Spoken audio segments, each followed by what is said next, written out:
is when this is happening to people, and it's happening repeatedly, we hear of these cases of people who are abducted multiple times. Why are we never able to kind of be there in the moment when that's going to happen to them? So that's actually a really interesting question, and it gets down to that point that I was making before the break, which was, are these events in some way purely psychological or purely consciousness driven in some way? Mm-hmm. And that's what I would consider to be sort of the more metaphysical view of UFO cases. And then you have the more physical view, which is, these are flesh and blood or some kind of physical beings that are coming down and taking people out of their beds or something. Now, a lot of people make the argument that this is a purely consciousness-driven sort of event. So these things aren't from another planet; they're from another, I don't know, whatever you want to call it, right? And right. There's really, it's an interesting viewpoint, but I think it's one that again kind of devolves into ultimate reduction, because you get to a point where, the argument would be, for instance, if you look at cases from the 50s, aliens come down and they appear to be pretty much, humanoid, kind of weird. They maybe have an accent of some sort, and but pretty much they're coming down and saying, don't drop any more nuclear bombs, right? Mm-hmm. Then you get to the 60s and the 70s, and they're kind of, it's kind of people, spray painted green or blue or something, and they're coming down in space bikinis, and they're like, we want to party with you humans, And then you get to the 80s and late 70s, 80s, 90s, where it's a more frightening experience. That's kind of the more, kind of the communion era, where, starting with Betty and Barney Hill, where abduction cases were more surgical. It was these kind of cold, uncaring, almond-shaped eyed beings taking people out of their homes for experimentation and then bringing them back. And then today, you actually see sort of almost a Lovecraftian sort of event where people are transported out of their homes. There extreme terror.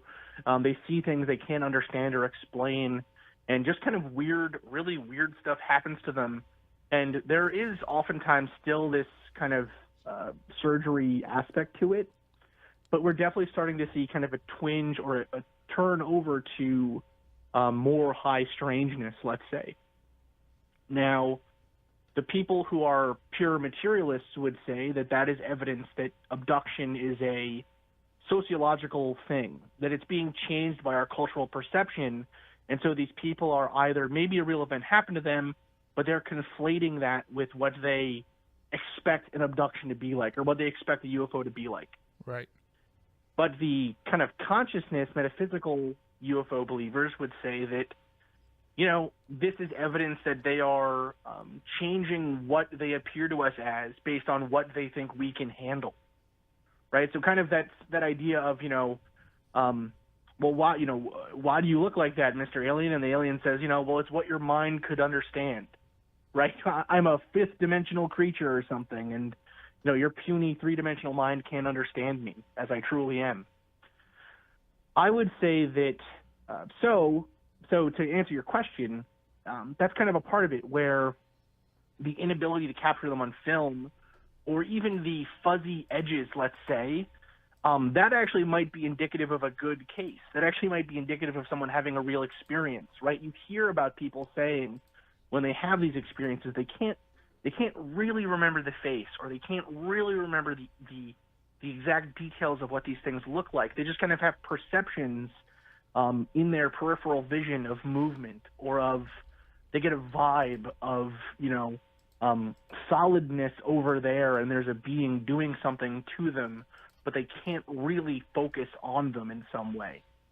Maybe that is a result of them not existing in our space-time the way that physical things do. Maybe that is a result of them drugging us or having some kind of effect on our nervous system, right? Some ability to control us so that we don't remember. And maybe that is just something that It's a meme that got picked up by someone reading about science fiction, and it just continues, right? Because people hear it and it spreads and whatever. All three of those are valid hypotheses, and there's many more out there. And it's going to be kind of it's sort of up to us as an organization and as researchers, not even just MUFON, to try to find evidence to disprove one of those hypotheses so that the others become more valid, right? And I do just want to say quick, there is a team at MUFON specifically working on abduction cases.